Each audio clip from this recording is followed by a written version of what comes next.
You're watching HuffPost Live. I'm Ricky Camilleri. Female sexual predators, while not as common as their male counterparts, they do exist, and the pain and suffering they inflict on their victims is just as real. In a powerful new memoir, Camp Paradox, Barbara Graham pulls back the curtain on this often unspoken issue and recounts the memory of being molested as a teenager by her female camp counselor. She joins us in studio today to discuss her book and share her story.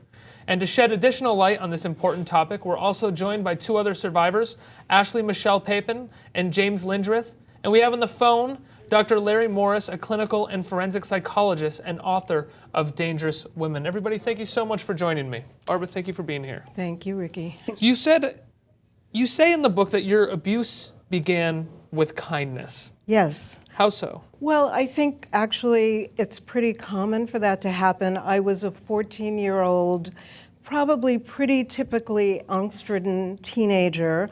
I was at summer camp. I was the kid who stayed up late at night with a flashlight reading. My counselor would come in, everybody else in the bunk was asleep, and she sat on the side of my bed and we started talking, and I told her secrets, things I'd never told anybody, and she made me feel as if I was really okay. I was a good person. There was nothing crazy or wrong with me. She earned your trust. She earned my trust, and then a few weeks into that, she began touching me, and I was utterly shocked, but I had no language. I had never been sexual other than making out at a high school dance, a junior high school dance. I was not yet in high school. I was 14 with a boy, so it sort of sent me spinning into a world that I didn't know, that was incredibly confusing, and I had no language for what was happening. How old was she? She was 28. She was an educator. I was 14. And now, after the abuse started happening, you say you had no language. Was there language that she used to make sure that you didn't tell anybody? There was. She said that I shouldn't tell anybody because they wouldn't understand. It was more of a societal problem than anything between us. She claimed she loved me. She wanted to spend the rest of her life with me. She wanted me to move and live with her when I graduated high school. I hadn't yet started high school. It was all some fantasy on her part. A complete fantasy on her part. Wild infatuation, almost, it sounds like. Yeah, and she should have known better. Oh, absolutely. What was that like for you as a 14-year-old? How, you say you started spinning, you were reeling. How were you spinning and reeling? And what other ways did the pressure that this relationship had on you manifest itself in your behavior, your interactions with your family, other people? I had never felt so isolated in my life. I couldn't talk about it. I didn't talk about it. So in a certain sense, there was this very peculiar intimacy with this woman, but I had never felt so isolated from my family, from my friends, from my life. So it was as if I was, a secret agent living some kind of double life. Right, that isolation seems so true because it's probably the largest event that's taking place in your life, the most important event to you. Absolutely. And you can't speak to anybody about it. And again, this was 1962 when this happened. Sexual abuse was not part of the conversation. It was not part of the public discourse at all. Especially sex abuse between women. That's even still another taboo. Right, yeah. And in a way, the last taboo. So what motivated you to share your story now? How did you come to want to share your story? Well, for one thing, I'm a writer, so the way I make sense of life is through my writing. And it was in about 30 years after this happened that I was writing a magazine article about sexual abuse, and I had always framed my relationship with a counselor as kind of a weird, odd relationship, but relationship connotes consent. And as I was researching the magazine article that I was writing, I realized, wait a minute, I had been sexually abused by this woman. It completely devastated me, but it also really opened me up eventually to be able to heal from the abuse, because after that I began to talk about it and went through a whole series of stages of grief. What were those stages? Well, first acknowledging, naming what really happened, which I think is key and critical. And then grief, just absolute grief and crying. And, I had been in therapy, and none of my therapists had ever named what had happened either. And then rage. And then at a certain point, and really throwing myself into those feelings. Were you upset with yourself? Did you blame yourself? Were you angry with yourself for having taken so long to realize what had happened? No, I wasn't angry with myself for that, but where the blame was feeling somehow like it was my fault. And I think that's very typical, that there was something in me, there was something wrong with me, bad inside me, that caused her to choose me as her victim. So, and so letting go of that kind of self-blame was a big part of the process. That was the last part of the process. I could forgive her in a sense more easily than I forgave myself, but forgiving myself was really critical, because forgiveness is an inside job. Yeah. Did you ever consider reaching out to her afterwards to confront her? I did.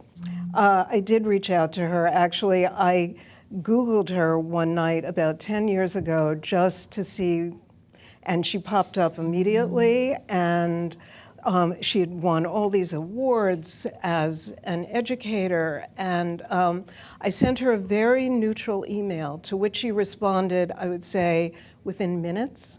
And I was sort of stunned, and then I was living in D.C. at the time. She said she was coming down to D.C. and, would I like to have a mini reunion? I write about this in Camp Paradox, and I said, sure, and I thought about it, and I realized that I didn't have the power to say no to her when I was 14.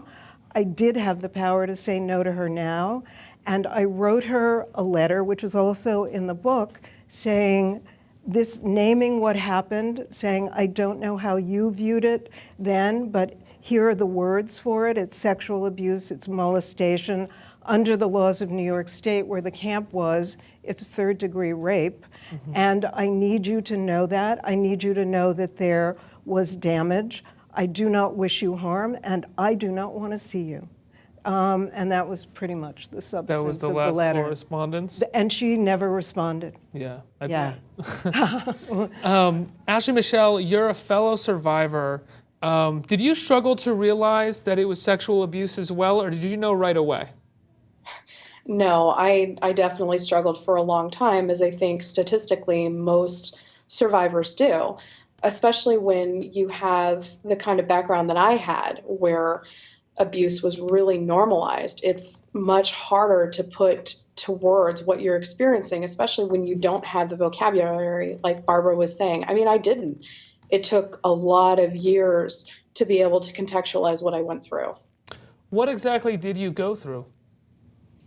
Unfortunately, I have a very long history of being sexually victimized, but relevant to this conversation, there was a woman in my life who was in a position of authority who did abuse me. And this is the first time I'm speaking out about it in any meaningful way. So everyone who's watching me via Facebook is probably very surprised right now. No, I'm sure because it is the first time you're speaking out about it that there are certain details that you probably still want to withhold. But if you don't mind sharing with us the story of your struggle, as much of it as you're willing to share. What's interesting about my experience is that it happened in the context of discipline. I don't think that the person in my experience was motivated by a desire to have a romantic relationship with me, similar to the story that we just heard. For me, it was much more, the easiest way to phrase it is that I was female and she was female. And because there were certain things that came along with being female, those were the things that I was punished for. And the punishment was really sexual. There's one instance that stands out in my mind where they felt that my attire was too sexual, too provocative. I was about 13 years old and I was told to undress. The problem is this was in front of some fairly large windows backed up against a busy road that ran behind our house. There were always cars coming and going. And to this day, that event sticks out in my mind as the most emblematic of the abuse that I endured, not because it was the most severe or the worst experience that I had with this person, but it was just that level of knowing even then that something wasn't okay, and not being able to know that I had the right to tell them, no, I don't want to do this. You don't have the right to make me do this. But it also represents that, as I said, it was discipline based. Strangely enough, if you were to confront this person, or if I were to confront this person, I think there would be a real disconnect. They would tell you that they don't like rapists and they don't like child molesters, but they would not be able to connect that what they put me through is in that same vein.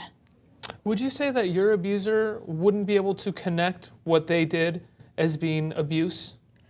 I think now, at this point, she would have to. One could not have been living in this culture for the last 20 years when there's been so much news, so many headlines about boys and priests, and some about women teachers and male students. And I mean, there's just been so much in the zeitgeist. I think that's why she didn't write back to me. I think that she knew what she did, but maybe she didn't have, she should have known then. She was twice my age. She was an educator, and she was in a position of power. But I think she absolutely couldn't deny it. Yeah. James, you say you were sexually abused by a woman when you were just 19 years old. What happened? I was in the Marine Corps at the time, stationed at Camp Lejeune in Jacksonville, North Carolina. I had gone out to a club, new wave club that was, it's 1990, so that was what I did on Friday nights. And just dance, listen to music, and hang out and have a good time and blow off steam. She was a friend of a friend. I'd gone there, met up with another friend, and he brought her with him. She was pregnant, and he disappeared at some point during the night. I don't know if he had hooked up with somebody or if he just got tired and went home. She asked me to make sure I gave her a ride home, and I was like, sure, no problem. I mean, it's not like there was major mass transit or a subway system in Jacksonville, North Carolina, so she wasn't going to get home on her own very easily or without great expense with a cab. So I was like, fine, no problem. She said she hadn't been out in a while. So she wanted to stay until the club closed, so I was fine with that because it was a Friday night, whatever. I was only 20, and actually 19 at the time, about to turn 20. She was approximately 24. So she bought me a couple drinks to thank me for being willing to take her home. And she lived outside of the town a little ways out. Mm-hmm. So it was like I had to drive out into the sticks a bit. The last drink had me feeling pretty queasy and tired, and I was not sure what was going on. There was a motel near the club, and Wynn got a room for the night. We split the cost. There were 2 different beds. All I was going to do was sleep that off because I figured, well, maybe, I had a bad reaction to alcohol or something, or something's going on. I can't drive. I knew that. I wake up at some point, and my clothes are off from the waist down, and she's on top of me doing what she wants. And you were completely unconscious before waking up naked. Yes, because all I was there to do in that hotel room was sleep and then drive her home in the morning when I woke up. But that's not how it went down. She decided that she was going to do what she wanted, and it seemed clear to me that she was there at the club that night to accomplish that. Not me particularly, just whoever it was that became her target. It was clearly about control and domination. In the morning, when the alcohol and the drugs had worn off, I woke up. I was confused about what was going on or even where I was at. It took me a little while to figure out, okay, I'm in a motel room. I went to Rumors last night. What is going on? Who is she? And she made it very, very clear to me that she was in control from the beginning, told me, don't be forceful, made it clear to me that if I tried to do anything to get out of it, I could hurt the baby. So at that point, she's using her fetus as a human shield. Wow. She made it clear that she was completely in control of the situation. So all I could do, short of putting my hands on a pregnant woman, was keep my mouth shut and submit. Dr. Larry, when we talk about sex abuse, when we talk about rape in this country, a lot of times people say that it's about power. It's about control issues for the abuser. And you wonder if it's different for women, but we're talking to our three guests on the panel right now, and all three of them, their abusers, seem to share a common trait, which is abuse for power in many ways, whether it's over someone younger, earning their trust and then abusing it, sexual degradation, or what James went through. It seems very power-based. Is this a common thing that we see with female abusers? Dr. Larry, are you there?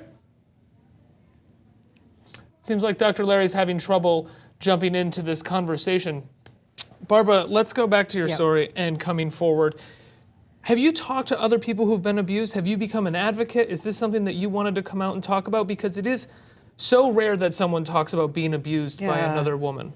Yeah, I believe in the healing power of telling the truth. As a writer, I'm a memoirist.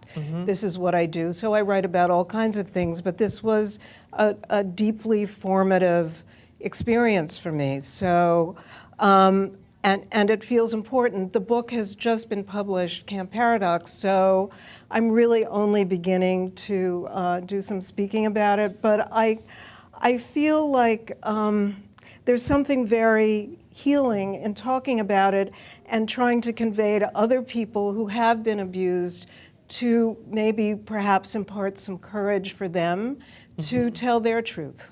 How long did the abuse last? It lasted a number of months. It lasted during camp, and it lasted a few months into the fall. Now, when you were growing up, when you weren't confronting this, because it took you 30 years to really confront this, you said, did you have trust issues with other women in your life? I did have, I already had trust issues with my mother, so this woman started out as kind of a mother surrogate. I did, and I tended to get much more involved with men, though I had female friends.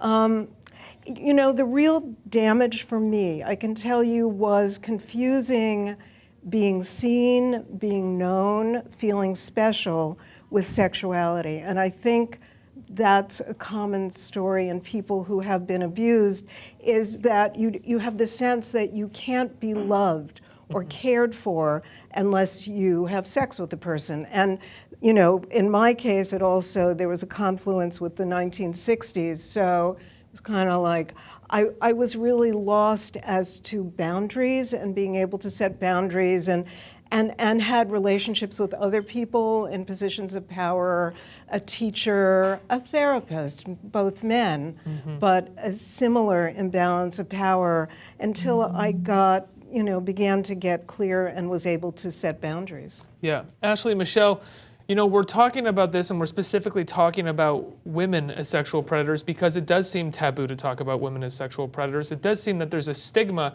around being victimized by a woman. Why is it that you've waited so long yourself to come out and talk about this? You mentioned that this was the first time you've talked about it publicly. Really, the reason I felt compelled to come out and talk about it is due to the reality that although we've had a seismic shift in our thinking regarding rape, especially when you look at how the country as a whole has reacted to date rape on campus, we have seen that seismic shift. But there's one area that remains, as she said, the last taboo, and that happens to be female perpetrated sex offenses. I make my living as a feminist writer. I believe in women helping women, women supporting women. And when you come out talking about your status as a survivor who has been victimized by women, it's almost like you're establishing that the patriarchy has a reason to encourage women to be against each other. I was worried about my credibility as a survivor. I've been part of the Rape, Abuse, and Incest National Network's Speakers Bureau for 10 years and never spoken openly about this. And it was almost like the longer I waited to talk, the harder it was going to be to come out and acknowledge that this was my experience, the more likely it was going to be that somebody would not believe me. But, you know, I'm 29 years old, and I have had a few episodes of victimization in my 29 years on this planet. And I'm getting to the point now where I don't care if people believe me or not. I'm going to keep speaking out in the chance that somebody out there who doesn't know whether or not they went through a victimization or doesn't have anyone believing them might connect with my story and know that they're not alone. Dr. Larry, I want to check in with you. Do we have you on the phone? I believe so. Okay, great. Good to hear from you. Dr. Larry, what I was trying to ask you before is that when it comes to sex abuse, when it comes to male sex abuse, what we talk about a lot is patriarchal power and the establishment of power, and that's where the abuse generally stems from. But when we talk about female sex abuse, it's almost taboo, it's almost a stigma, because we don't understand those patriarchies or the power that a woman might be displaying over their victims. But how often is sex abuse from a woman simply a display of power? Well, power is always an issue when you have an adult taking sexual liberties with any younger person, particularly a young child. So there's always a power issue there. But there's more power issues involved in an actual rape, as described by the criminal justice system, than in some of the other kinds of issues.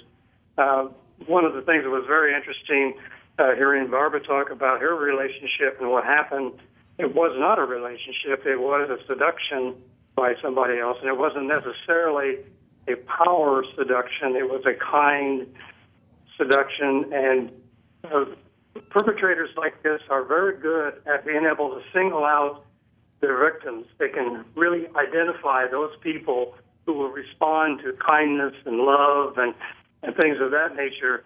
And once they then get them in their confidence and the child is trusting, then they can move forward and do the things they want. Sure, there's power there, but there's other issues involved. Dr. Morris, when a female is the abuser, do the effects of the abuse tend to manifest themselves in a different way? Well, it depends. With the way our culture is, that the idea that a boy will be molested by a male is one of the most horrific things that he can possibly think about, because our culture tells us we're absolutely never to have contact with another male sexually. You just aren't supposed to do that. There is some of that for the female-female contact, but it's not nearly as taboo as it is with the males. So the issue of dealing with if you're molested by a male and you're a male is different than if you were molested by a female. For our culture, it says that if you are a male, you should be having sex with anybody who's willing to do it, any female who's willing to do it except your mother.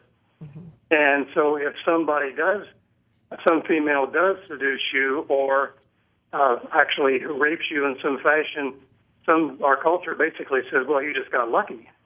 Absolutely.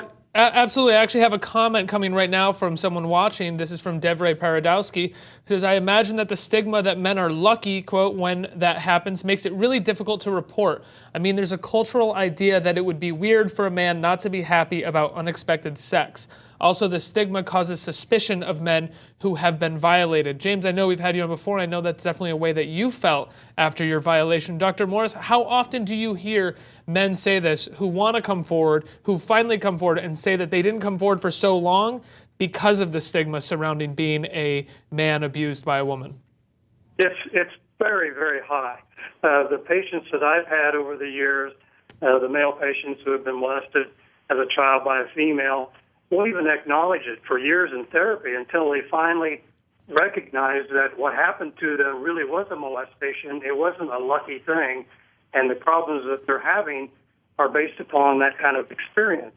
And then they began to say, well, I don't know if this has anything to do with it or not, but when I was a child, I had a housekeeper, and she used to take me in the bathroom, and she used to do this and that, and then begin to realize that the problems that they're experiencing are related to that molestation experience, and they weren't lucky at all. Wow.